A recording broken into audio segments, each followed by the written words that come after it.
Olá, tudo bem? Bom, hoje a gente vai falar um pouquinho sobre fibras, tá? Muito se fala da importância das fibras no nosso metabolismo e elas são fundamentais realmente para a nossa saúde, mas algumas pessoas não sabem a diferença sobre fibras solúveis e fibras insolúveis.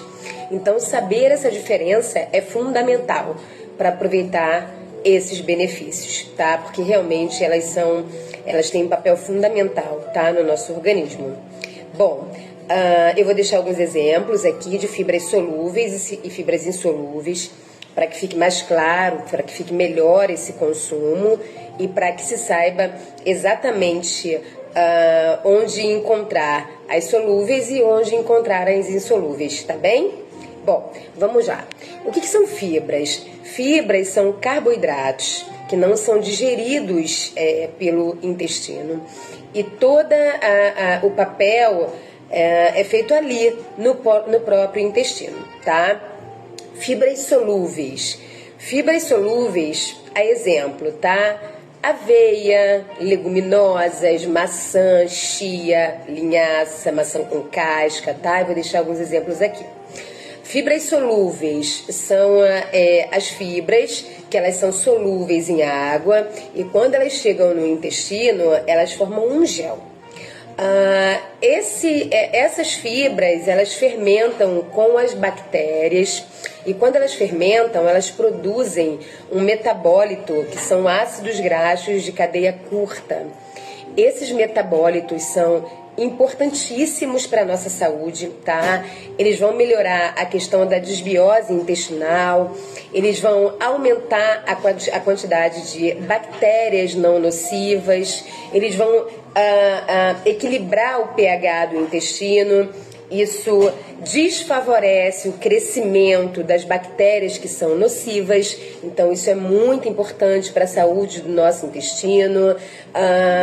Eles melhoram a questão da glicemia, do colesterol, enfim, essa é a importância desse metabólito. Agora, a questão do gel que se forma ali no intestino.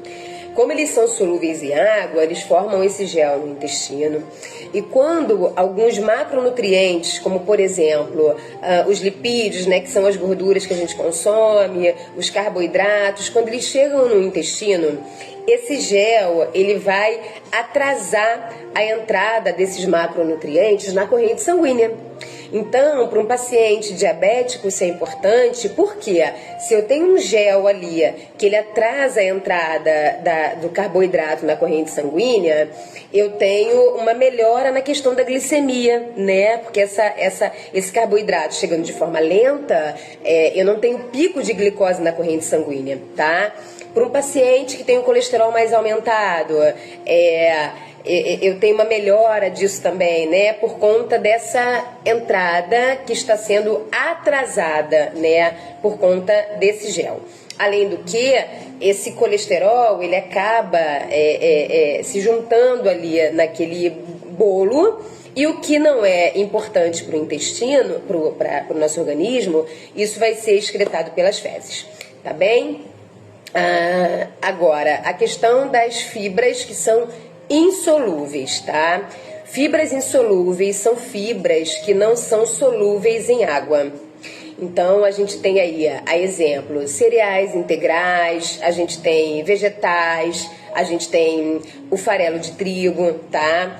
O que acontece?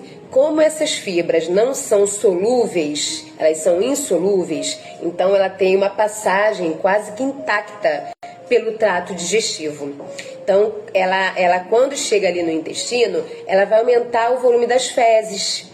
E isso é importante para aquele paciente que é um paciente mais constipado e até mesmo para evitar a constipação, tá? Os ácidos graxos de cadeia curta, eles também são produzidos na fermentação dessas fibras com as bactérias, né? As fibras insolúveis com as bactérias. Mas as fibras solúveis, elas têm um papel mais importante nessa fermentação e nessa produção de ácido graxo de cadeia curta, tá? Então, no resumo, isso está bem resumido, essa é a principal diferença, tá? Então, às vezes a gente tem aquele paciente que é um paciente constipado, né? Que ele diz, eu vou consumir mais aveia, eu vou consumir mais chia, né? Mais esses farelos e tudo mais, né? E a gente, na verdade, acaba não tendo uma melhora, né? Porque não é o papel específico. O que a gente tem é a conciliação dessas fibras diferentes no intestino. As duas têm papel fundamental, tá? E as duas trabalham em harmonia. Mas a principal diferença é essa. Então, as fibras solúveis, ela tem um papel ali mais para o metabolismo. E as fibras insolúveis, ela tem um papel mais mecânico, né? Que é na questão dessa aceleração do trânsito intestinal, tá? Então, basicamente, essa é a diferença entre uma e outra, tá bem? É fundamental que a gente beba água para que realmente a gente consiga perceber os benefícios dessas fibras no nosso organismo, tá bem? Então, eu espero que tenha ficado claro, é um resuminho, tá? Só pra gente saber aí a principal diferença entre uma e outra, tá bem? Espero ter ajudado um pouquinho, tá? Beijinho, tchau, tchau.